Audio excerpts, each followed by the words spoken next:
Moments with God, a time of reflection for every day.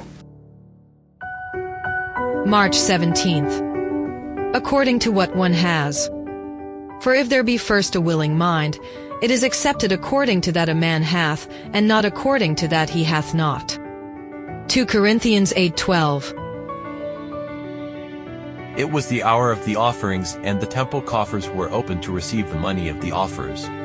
One after another they went and put in as much money as they had. At a distance, the master was watching with his disciples how much they gave for the temple. Then, a widow came up and put in only 2 mites, which was all she had for that day's sustenance. The Messiah discerned the heart of each one, and said to his disciples, "That woman gave more than all the others. Some give what they have left over," he added. "But she gave all that she had." This is the point of every offering that we give for the work of the Lord. It is not the amount, but the heart that is willing. Not out of obligation, but out of love for the Lord, not seeking a reward, but thankful for their salvation. Each one must give, as he has purposed in his heart.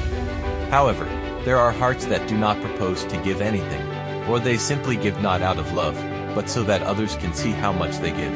And God demands gratitude from each one according to the blessings he has received. The one who has more, the more is asked. The talents that God has entrusted require a proportional return. God accepts according to what one has, not according to what one does not have. He does not expect from the man who has only 1 talent what he expects from the man who has 5. If the rich want to satisfy all their desires and enjoy the good things of this life, they will be judged accordingly. They do not want to honor Christ by humbly obeying him and carrying the cross. They live to please themselves and thus dishonor God. There is much to do in the work of the Lord with the blessings received. God does not ask for the construction of huge buildings to be his home, not mega churches where musical festivities are offered, but that there be more workers throughout the earth, that the message of salvation be known in every corner, that the world understand that we are on the eve of eternity, that hearts be raised to God, that the Lord be sought, that the sinner find forgiveness before it is too late. And for this, all Christians who know the faith must contribute, each one according to the talents received from God, according to how his blessings have been multiplied, according to how he has made people work and how his gifts have grown. God asks that there be no lack of resources for his work.